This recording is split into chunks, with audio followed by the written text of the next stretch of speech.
안녕하세요. 일상 IT, 출근길 IT 소식 전해드리는 시간입니다. 물론 퇴근길에 들으셔도 괜찮고요. 자, 어제는 위메이드에 대한 얘기 들었었죠. 갤럭시 토네이도 위믹스 코인 게임이 나온다는 이야기 드렸고, 많은 분들이 관심이 있으셨었던 것 같습니다. 그거보다도 LG 퓨리케어 마스크 이야기를 드렸더니만 너무 비싼 거 아니냐 그런 얘기를 해주셨던 분도 계시고요. 어쨌든 나와봐야지 아는 거니까요.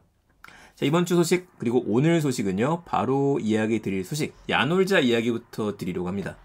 언제부턴가 야놀자를 통해서 저도 숙소 같은 것들을 예약을 많이 하기 시작했던 것 같아요. 가족들끼리 놀러 가는 숙소도 그렇고, 지방에서 이제 혼자 자야 되는 일이 생길 때 비즈니스를 주면 그 비즈니스 호텔이나 모텔을 예약하기에도 괜찮더라고요. 물론 이제 리뷰를 꼼꼼하게 읽어봐야 되긴 하지만, 어쨌든 이 야놀자가 인터파크를 인수를 하죠. 확정이 됐습니다. 최근 이슈가 됐던 건이었었는데, 대단하네요. 인터파크를 인수하는 금액은 70%의 지분을 인수하는데 2,940억이에요. 2,940억을 인수를 해서 그럼 야놀자는 뭘 할 거냐? 우선 글로벌 여행 시장을 더 넓히겠다라고 이야기를 합니다. 야놀자 측에서는 트러블테크라고 이쪽에 이야기를 해요. 트래블테크. 그러니까 여행 쪽의 기술을 접목시킨다는 개념으로 계속 확장을 해왔었고, 여기다가 인터파크 인구를 통해서 인공지능을 접목한 초개인화 맞춤화 서비스를 제공하겠다라는 이야기를 합니다. 그러니까 여러분들이나 저나 뭔가 좀 예약을 하고 싶을 때 야놀자의 그동안의 데이터가 있고 이러이런 것들을 내가 즐기고 싶어 라고 이야기하면 맞춤형으로 세트를 보여준다. 이거를 이야기하는 것 같아요. 뭐 계획대로만 진행이 된다라면 우리가 항공권을 예약하는 것들, 숙소를 예약하는 것들, 레저를 즐기는 것들, 공연까지 모든 볼거리, 놀거리 등을 한꺼번에 야놀자를 통해서 할 수 있을 것 같습니다. 대단하죠. 이 대단한 이유 중에 하나가 그 인터파크면은 사실상 거의 1세대 인터넷 기업이라고 봐야 돼요. 1995년에 사내벤처로부터 시작을 했거든요. 그러니까 꽤 역사가 길죠. 그리고 10년 뒤에 야놀자가 나왔었던 거였고 2005년이었습니다. 야놀자의 시작은 굉장히 작았었잖아요. 모텔 예약이라고 하는 문화 자체를 만들고 바꾸기 시켰으니까 자, 이 회사에 인수가 됐던 것도 참 신기하고 대단한 일입니다. 그래서 이 시장에서는 절대 강자는 없고요. 끊임없이 혁신을 해야지만 살아남게 되는 것 같아요. 물론 그렇다고 인터파크가 혁신하지 않았던 건 아니지만 글쎄요. 시대의 흐름에 좀 씁쓸하게 됐다. 이렇게 정리하는 걸로 하죠. 자, 첫 번째 이야기였고요. 자, 두 번째 얘기는 컴투스의 메타버스 이야기 좀 드리려고 합니다. 컴투스에서도 메타버스 플랫폼을 공개를 했어요. 이걸 이제 컴투버스라고 이야기를 하는데 일단 컴투스가 어떤 회사냐? 제일 유명한 것만 제가 소개해드리자면 서머너즈 워라든지 뭐 지하철에 광고 같은 거 붙어 있었죠. 히어로즈 워, 히어로즈 워, 슈퍼 액션 히어로 이 시리즈 등을 만드는 게임 개발사입니다. 네, 여기서 이제 컴투버스를 만들었어요. 우리 모두가 뭉치자. 여기 특징이 그 월드가 한 4개 중으로 나눠지는데 오피스 월드가 있고 커머셜 월드가 있고 테마파크 월드가 있고 커뮤니티 월드가 있습니다.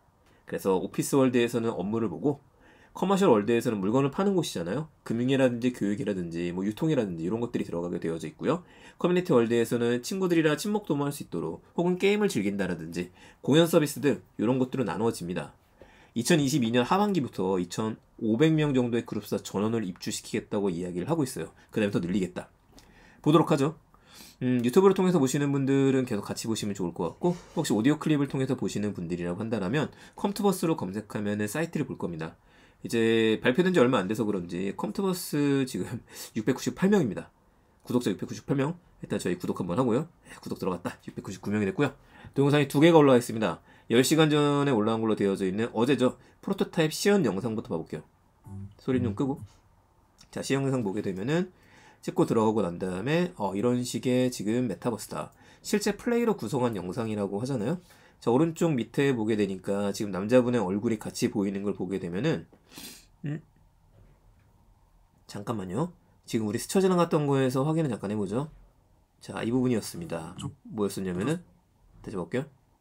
사람 얼굴이 지금 지나갔죠? 그럼 이거 같은 경우에는 우리가 아바타를 쓰는 메타버스 더하기 사람들의 얼굴이 공개가 될 수 있는 거 약간의 게더타운과 같은 곳을 만들었구나 보시면 될 것 같아요.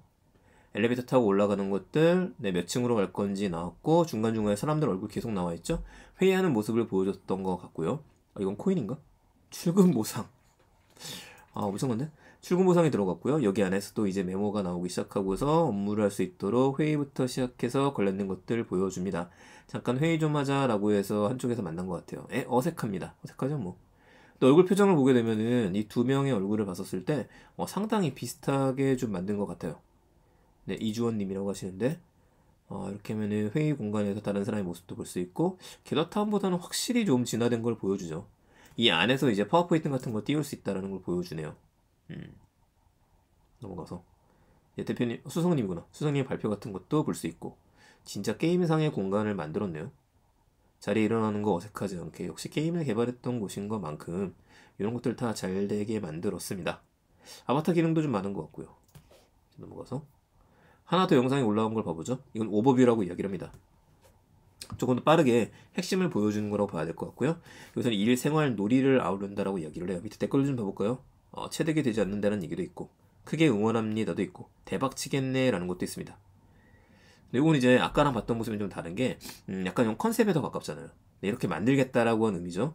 커머스 공간들이 구성되어 있는 곳들이 있고 공연하는 공간인 것 같아요. 여기서 여러 가지 공연을 좀 볼 수 있게 만들겠다. 이 메타버스 얘네가 만들고 있는 것들은 약간 세컨드 라이프가 생각이 나기도 합니다. 그래서 우리가 지금은 이런 모습을 보면서 접속할 수 있게 되는데 나중에 되게 되면은 이런 모습뿐만 아니라 뒤집어 쓰고 들어가겠죠. 그런 공간까지 만드는 걸 목표로 했다. 다만 이제 우리가 그런 의구심이 있을 수 있을 것 같아요. 아니 굳이 귀찮게 내 캐릭터로다 걸어서 들어가야 돼? 요 생각하게 됩니다. 이건 뭐랑 똑같냐면은 VR이나 이런 것들 쇼핑하는 거랑 비슷해요. 그냥 스크롤 넘기면 되는데 유튜브도 마찬가지잖아요. 저도 그쪽이었었거든요. 굳이 유튜브로 우리가 지식을 볼 필요 있나요? 아침에 신문을 보는 게 편한데. 네, 세상이 좀 바뀌었죠. 이것처럼 적응해가는 세상들이 좀 달라지기 시작했고 메타버스 컴투버스 같은 경우에도 왜 굳이 메타버스 플랫폼 우리가 접속을 해야 돼? 물론 이제 왜라는 의미가 없을 수도 있겠지만 이런 것들에 대한 것들을 계속 제한을 해주려고 하는 게 아닌가. 우선은 그 사내 직원분들부터 시작해서 확장해 한다는 계획도 굉장히 괜찮은 것 같아요. 내부에서 충분히 필드 테스트를 하기 전에 내부 테스트를 하겠다라고 하는 얘기니까요. 영상 못 보신 분들이란 풀 영상 꼭 컴투버스 사이트에 들어가서 보셨으면 좋겠습니다. 컴투버스 관계자분들께서 영상 보고 계시다면은 저도 궁금한 것들이 많으니까 댓글 남겨주시거나 아니면 메일 주시게 되면은 제가 따로 또 여쭙도록 할게요. 자, 세 번째 얘기해보죠.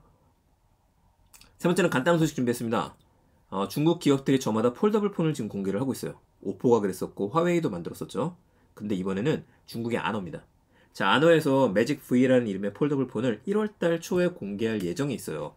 그러면서 뭐라고 얘기했었냐면은 지금까지 판매되는 모든 폴더블 폰을 뛰어넘을 수 있다. 요렇게까지 이야기를 했습니다. 과연 가능할까?